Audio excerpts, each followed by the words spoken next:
Hi everyone, and thanks so much for joining us for our presentation on our work integrated learning program here at the University of Canberra.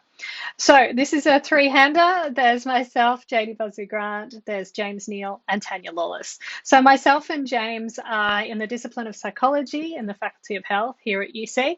And at various times we've both been running point on the psychology internships program by being that liaison between the host organisations that we're working with and UC. Tanya Lawless is based in a different discipline, the discipline of nutrition, but she's been coordinating the broader subject or the unit that we call it within our work integrated learning program. Now, we would love for this to be an ongoing conversation. We know there are lots and lots of different fantastic work integrated learning programs going on around the country and really around the world as people are beginning to realize the importance of this. Some of these are quite long-standing programs, some of them are a bit newer, and there's some really great ideas. So we would love to meet with and talk with people in this space. But what we thought we'd do is tell you a little bit about what we are doing and some of the challenges and fantastic outcomes we're getting here at UC. So we're going to talk a little bit about some of the drivers and challenges, give you the details of how we're choosing to run our internship unit, give you an example of some of those internships, talk about some of the evidence we have for skill development during those internships and some of the key outcomes that we're seeing. So the broader context, so we offer a 3-year undergraduate Bachelor of Science in Psychology program, it's APAC accredited, and a whole range of double degrees as well. So from 2018, we had an opt-in work integrated learning internship as part of our degree, and that includes the double degrees. Now from next year, this is going to be a mandatory program for all students. Now, for us, our internship takes the form of a 120-hour external internship undertaken in the 3rd year of the degree. So external in that it's not located within the discipline of psychology. Now, this is embedded within a unit called Industry and Community Engagement, and that unit is one of a series of 4 what we call professional core units that help establish our students and really upskill them for that entry into the workforce at the end of their degree.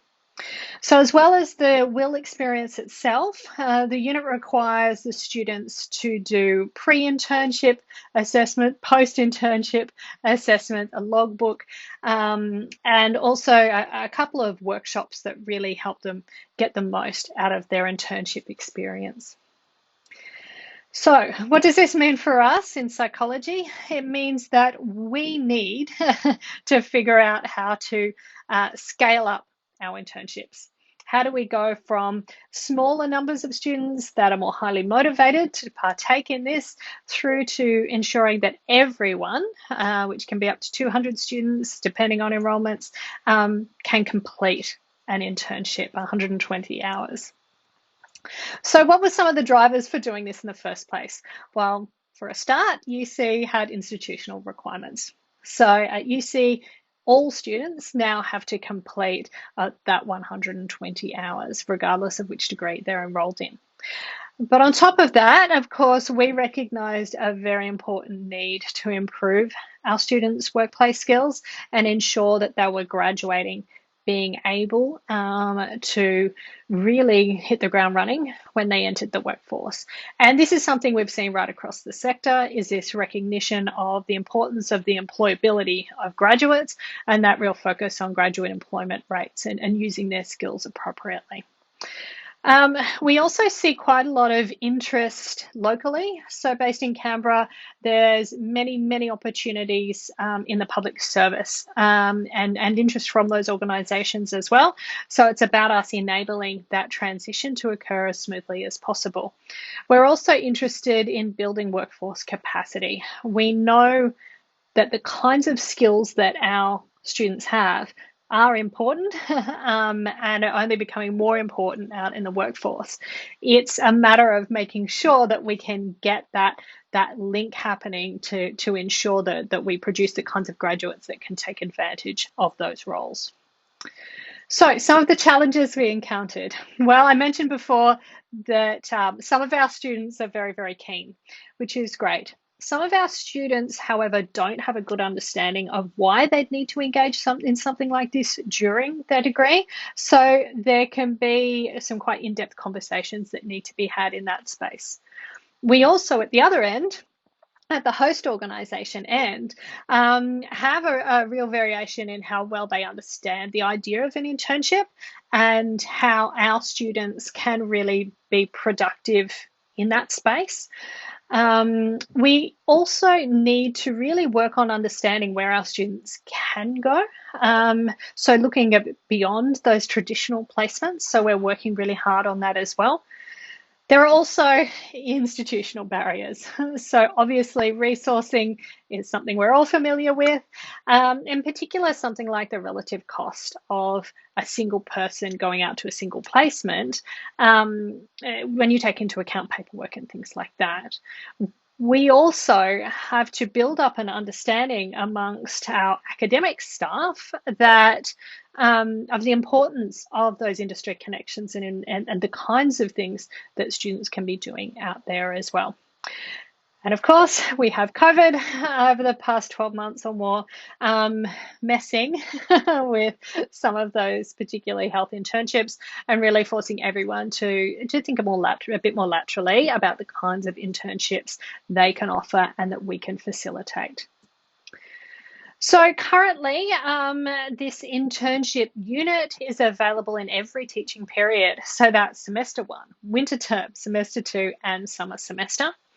And currently we have about 20% of our students who source their own internships. So this is them going out, contacting an employer, coming to an informal arrangement, and then linking that employer with us, so we can then go through all those formal checks of assuring that this is an appropriate placement and that everyone's aware of the requirements.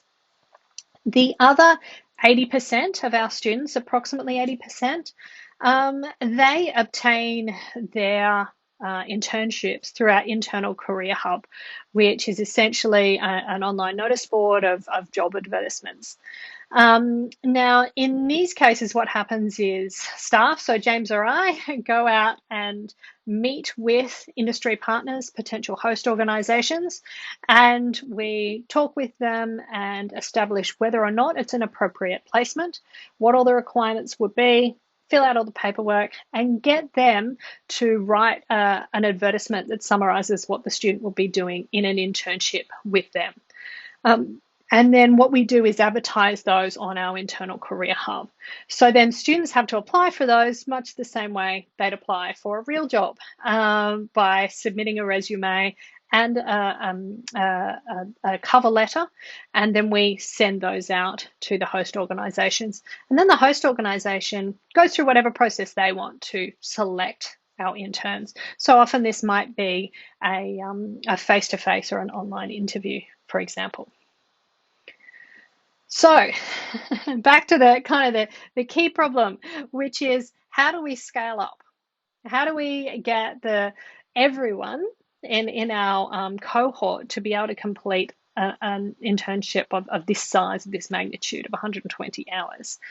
Well, one thing that's really helping is ensuring the students know that this is coming up.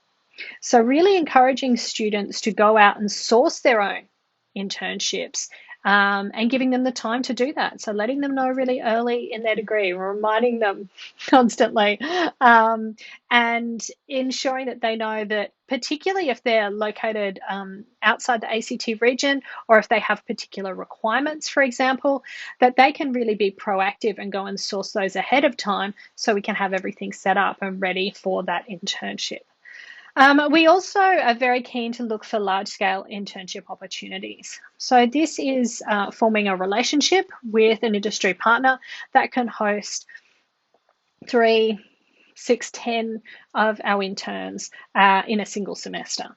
Now, Obviously, we have to be very careful to ensure those internships are still of the quality and have the supervision that we would expect, so that students still have that same experience, even if there are several of them. And we've found that we have quite a few industry partners that can provide us really well. So big organisations who are quite happy to send out little teams of, say, 2 or 3 of our students to different areas of their organisation. This can work really, really well. Also, the streamlining of our enrolment and application processes is really important. And also this use of all 4 semesters. So we have rolling internships. So what this means for our host organisations is that they can actually have some continuity, because they know that when one student finishes with them, they're going to get another student. And so they can continue them on that same project. So we find that works really well. We also use what we call in-house opportunities. Now, these are not psychology opportunities per se, because we need to have those students working outside of psychology for it to be an internship under this program. But it is, say, different areas of the university. We have some great internships there with, say, medical and counselling, for example, or collaborations with other parts of the university. We also have situations where an psychology academic will partner with an industry partner, and then they will have a few of our students, of our internship students, on a project like that. So those work really well as well. So here are a few examples of our internships, and you can see we have lots of government organisations, community organisations, and so forth. Just to talk you through some of our key outcomes, this was a great little project where the 50/50 by 2030 Foundation, which is a UC a gender-based research and advocacy foundation, wanted psychology students and arts and design students to work together to create persuasive advertising materials. And this was really successful. So working with these arts and design students, our psychology students were really able to get experience in research and in communicating with different groups, and then looking at the art of persuasion as well. So some other great relationships that we've had, internships, the Men's Link impact evaluation that we conducted, and this project with the Goodwin Aged Care Services as well. So because students complete a pre and post employability skill assessment tool, it means that we can get a really good gauge on what they're actually learning. And what we found is a significant difference in all 24 employability skills over the semester 1 and winter term of this year. So this is really showing that the students also have an understanding of what they're learning. We're also seeing this in their critical reflections as well, when they're talking about going outside their comfort zone, for example, talking about understanding the workplace scenarios in which they find themselves. And it's often a shift in how they understand themselves and how they conduct themselves that we see in these critical reflections. We're also getting really good feedback of the unit, which includes all those assessments and the pre and post and things like that. And we're also getting really good feedback from the host organisations as well, in terms of the value of this for students and for the host organisation. So overall, what we're seeing is a whole range of really positive outcomes for students in terms of their experiences, their skill development, and their awareness of where they can go once they finish their degree. We're seeing a real positive in terms of employers, and in fact, many of them do go on to employ their interns, which is a really great outcome. We also see really positive outcomes for our staff within psychology and the university more broadly in terms of those different linkages. So thank you very much for listening to our presentation today. I'm really, as we said earlier, we're really hoping to keep this conversation going and really being able to do an ideas swap in terms of being able to understand what fantastic ideas we can borrow from you, and perhaps some of the things that we can share with you as well.